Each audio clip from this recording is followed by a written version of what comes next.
উপন্যাস আত্মার আগলে, লেখিকা সানজিদা আক্তার মুন্নি। পর্ব ২। পাঠে আছি আমি স্নিগ্ধা আক্তার। তারা চাচাদের মধ্যে তৌফিক আজিজ তালুকদার প্রথম। দ্বিতীয় নাম্বার চাচা, যিনি কখনো অন্ধকারে আবার কখনো আলোতে সবসময় এক শক্তিশালী পরিকল্পনার অধিকারী। দ্বিতীয় আবু তাজিম তালুকদার। তৃতীয় নাম্বার চাচা, যার দিকে তাকালে মনে হয় প্রকৃতির রহস্য তার হাতে খেলা করে। ৩ সাইফুল ইসলাম তালুকদার। চতুর্থ নাম্বার চাচা, যার চুপচাপ অবস্থান সত্ত্বেও অনেকে তাকে অবাক হওয়ার মতন অবস্থান সত্ত্বেও তাকে অবাক হওয়ার মতো কিছু বলতে পারে না। ৪ রফিকুল ইসলাম তালুকদার। পঞ্চম নাম্বার চাচা, যার চুপি সারা চলনায় কখনো শকুনি হয়ে ওঠে, সহানুভূতির প্রতীক। ৫ মনসুর আহমেদ তালুকদার। ৬ নাম্বার চাচা, যার রাগ তার সব, তবে তার ফুপু বর্তমানে নেই।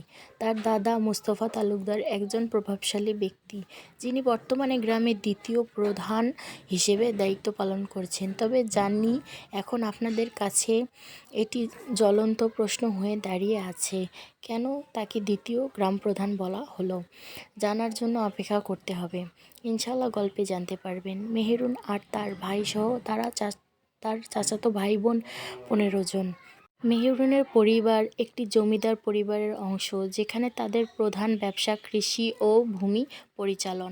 তারা জমি চাষ, মাছ চাষ, পোল্ট্রি ফার্ম এবং বাণিজ্যিক পণ্য বিক্রির সাথে জড়িত। তার বাবা ও চাচারা স্থানীয় বাজারে কৃষিজ পণ্য, মাছ চাষ বিক্রি করেন এবং হাজারো কারখানাও চালান।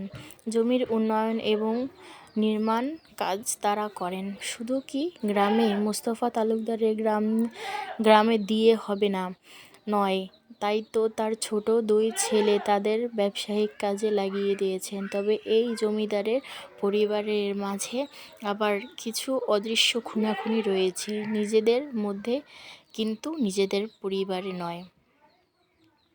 এই যে অচেনা লোক, তার নাম হেসান তালুকদার। বয়স 28, কিন্তু বয়সের চেয়ে তার জীবনের সঙ্গীত, এবং এজন্যই তাকে আলাদা করে দাঁড় করিয়েছে। এক হাতে নিজের বিশাল ব্যবসা সামলায় আর অন্য হাতে বড় তালুকদার মঞ্জিলের সমস্ত কার্যক্রম পরিচালনা করে।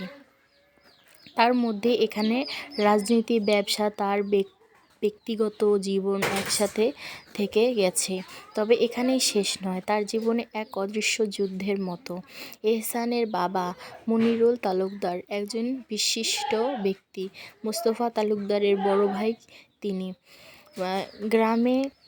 গ্রামপ্রধান মাতব্বর, যিনি শুধু গ্রামের প্রধান দায়িত্বে সীমাবদ্ধ নন, বরং তিনি গ্রামের উন্নয়ন, ন্যায় বিচার এবং সমাজের প্রতিটি সমস্যার সাথে যুদ্ধ করে। একসময় মোস্তফা আর মনিরুল 2 ভাইয়ের পরিবার ছিল এক আনন্দময় পরিবার, কিন্তু কিছু কারণে আজ তাদের সম্পর্ক শুধুই শত্রুতা, বিশেষ আর খুনাখুনির মধ্যে রূপান্তরিত হয়েছে। এক সময়ে স্নেহময় সম্পর্ক এখন খণ্ড মৃতদেহের মতো, যার প্রতিটি কোণয় ছড়িয়ে পড়ে তাদের জীবন। এহসান মেহেরুনের চাচা সম্পর্কে। এহসান, এনাম এমরান 3 ভাই আর 1 বোন। তাদের মা এনিসা বেগম আকারে রাখা।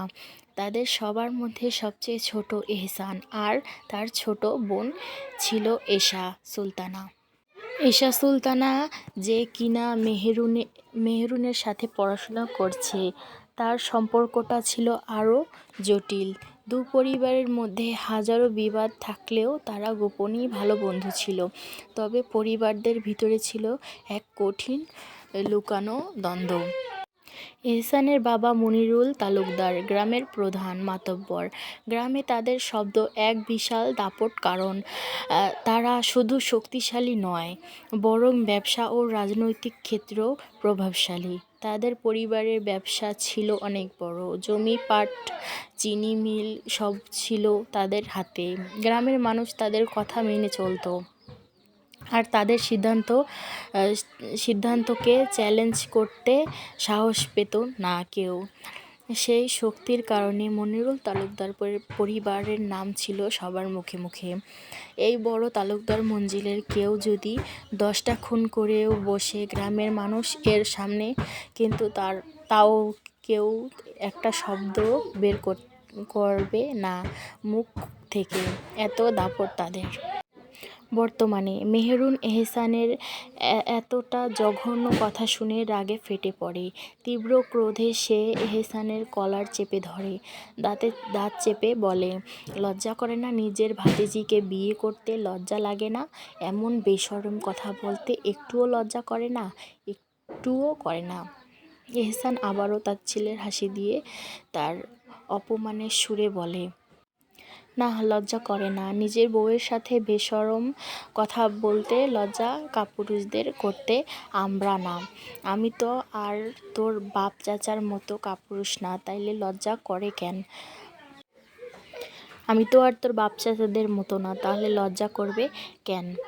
আর আমার নিজের বউয়ের সাথে যদি বেশরম কথা বলি, তবে কি পড়ার লোকের সাথে বেশরম কথা বলবো?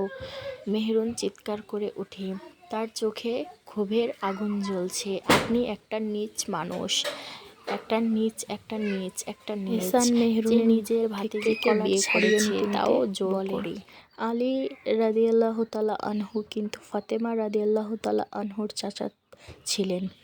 এতে মেহেরুন এতটাই রেগে যায় তার শরীর কেঁপে ওঠে। সে এহসানের থুতনি নিজের হাতে দিয়ে চেপে ধরে, চোখে ক্ষোভে আগুন নিয়ে বলে, খবরদার এতটা নোংরা মুখে আলী রাদিয়াল্লাহু তাআলা আনহু আর ফাতেমা রাদিয়াল্লাহু তাআলা আনহুর মতো পবিত্র মানুষের নাম নিবেন না, মুখ ঝলসে যাবে। এহসান মেহেরুনের হাত নিজের থেকে সরিয়ে মেহেরুনের হাত চেপে ধরে দাঁত চেপে বলে, এই এহসান তালুকদারের শরীরে স্পর্শ করা তো দূরের কথা, কেউ একটা লোমও স্পর্শ করার সাহস পায়নি আজ অবধি। কিন্তু তুই এই এহসান তালুকদারের কলার চেপে ধরেছিস, থুতনিও চেপে ধরেছিস। শুধু তোর ছোঁয়া আমার জন্য হালাল বলে আজ তোকে ছেড়ে দিলাম, নয়তো।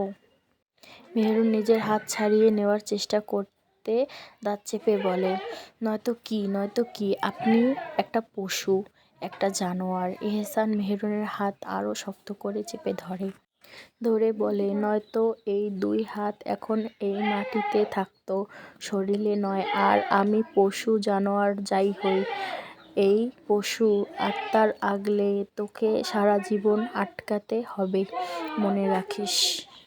আমার উচ্চারণে অনেক ভুল ত্রুটি হয়েছে, প্লিজ ক্ষমা সুন্দর দৃষ্টিতে দেখবেন আর আমাকে সাপোর্ট করবেন।